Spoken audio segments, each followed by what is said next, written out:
touch the same floor. Our world has been shaken up.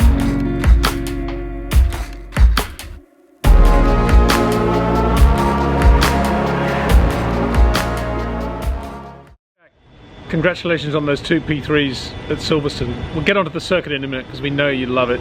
But equally, from where you started the season, a few changes going on over the winter at Campos, you must be really pleased with the way you've seemed to have found a sweet spot with the car now. Yeah, thanks, Peter.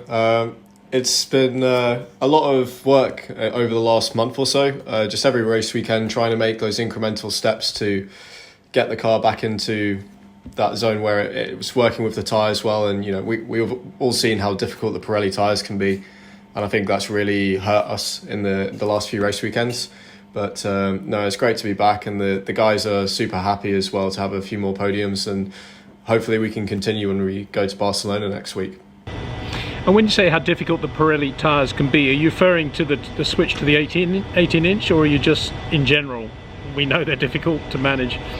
I think in general they are difficult to manage. I mean, I spent a couple of years on the 13-inch tyres and sort of got my head around those. This year we've had a bit of a shift and we've had to relearn a lot of the things that we thought we knew with the old tyres. Certainly it seems that this year the results are a bit more up and down, a bit more unpredictable. You know, Prema, for example, had a really tough time at Silverstone. In previous races they were one of the best on race pace. So I think, you know, it's difficult for everybody, but the changes have made things even tougher than before. But when you got the car kind of right, what was it like around Silverstone compared with, say, last year, where you're also really good? Let's talk about Beckett's, let's talk about Copse. Yeah, awesome corners.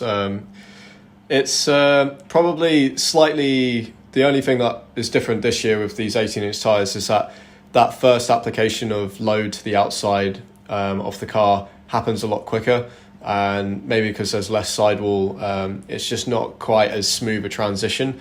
So I think you had a lot of drivers, certainly in the first weekend, struggling with that quite a direct first input, and the car is kind of wobbling around because you've been so aggressive with it on the start, and people are getting used to that, but it certainly is trickier.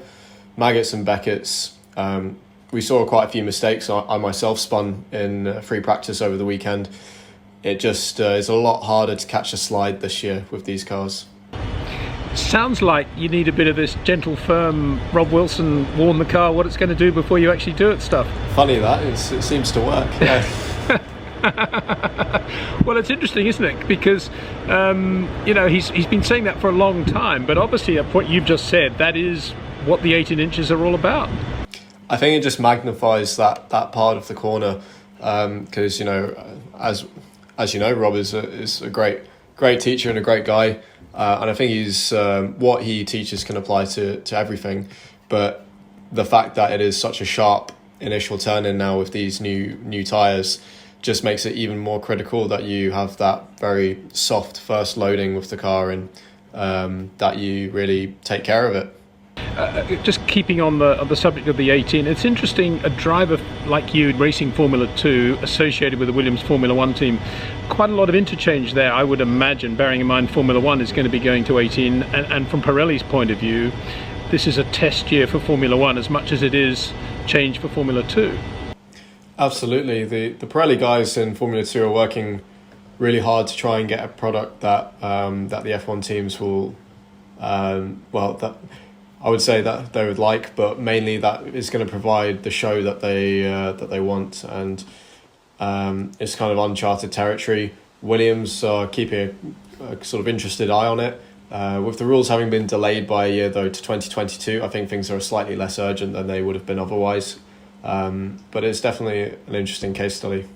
It was interesting, well, more than interesting. I might be interested in your take on Max Verstappen choosing to use the hard tyre in Q2 and how good that was and how that effectively won in the race in that first stint. And I guess the question is why more teams and drivers didn't do that.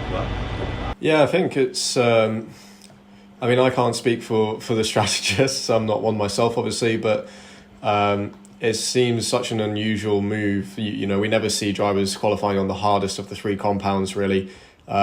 You qualify on the medium if you want to get an advantage in the race, but the soft was almost unusable this weekend. In qualifying, it was pretty much the same lap time as the medium compound.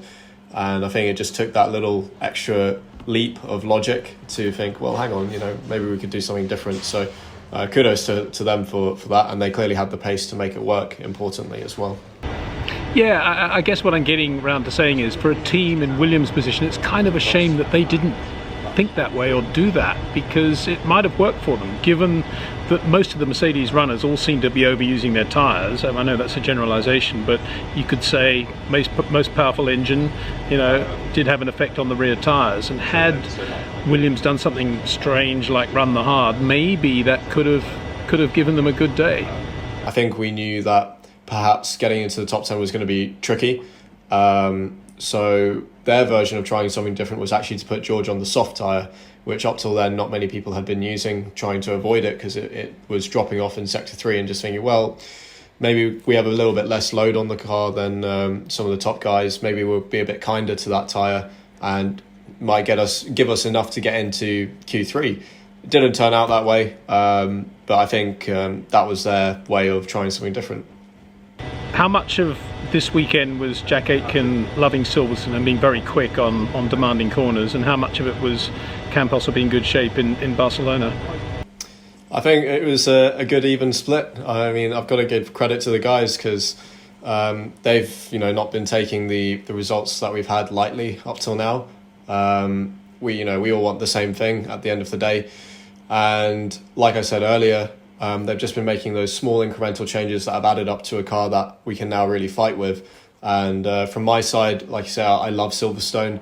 I had a good race there last year, and as soon as we came to the track, especially the second weekend, my motivation was pretty high to get a result out of it, and I was just enjoying myself really, and that was really good weekend. But I'm confident we can take that to Barcelona. It's another track that I like, lots of high speed, quite flowing, so yeah, feeling good about it. Great, Jack. Okay, favourite corners in Barcelona? Turn 9 has to be. It's and this is bad. I should know the names, but I don't. Maybe you can tell me, Peter. But it's a great corner. I've always called it turn 9, to be honest. That's the uphill, blind, very quick right-hander, right? Yeah. Is it Campos? No, something like that. Yeah. I'm gonna embarrass myself in front of my own team. So no, it's a good corner, and it's F2 cars. It's a real challenge there. Even in quali spec, it's a decent lift, but you have to be quite brave. So yeah, like that one. What's turn 3, by which I mean the uphill long right-hander? What's that like in an F2 car? Is that flat into there? Can be just about flat. On the old tyres it was in qualifying, and in the race not. This year I would expect it to be maybe a tad slower. Generally that's been the trend with these tyres. Which will make it a really, really interesting corner, right? Yeah, absolutely. I mean, line choice was already critical there, because to get it flat in qualifying was not easy. But now it's going to be even more so. Give us an idea of the logistics involved now getting to Barcelona in this COVID protocol era. Yeah, well, it's been slightly complex. We've had, I think, 2 sets of flights cancelled and had to rebook. And I know some of the F1 teams have had exactly the same issues, just because airlines are losing money on flights and they don't want to run them, so they get cancelled a bit last minute. So we have got some flights sorted now. Hopefully that sticks. I've done a COVID test when I was leaving Silverstone on Sunday night, just to make sure I was good for the rest of this week. When I arrive in Barcelona, I'll have to do my best to isolate until I get to the hotel, and then it's just hotel track, and not straying out from there, basically. And what's it like for the team being the third leg of a triple header now? How tough has this triple header been?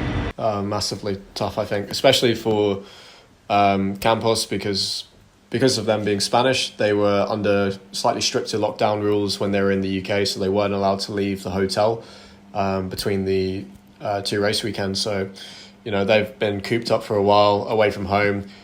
Bit nicer that we're now going to Spain, where obviously they don't have to travel so much. But yeah, it's a lot of time away from families. This has been touched on a lot with F1.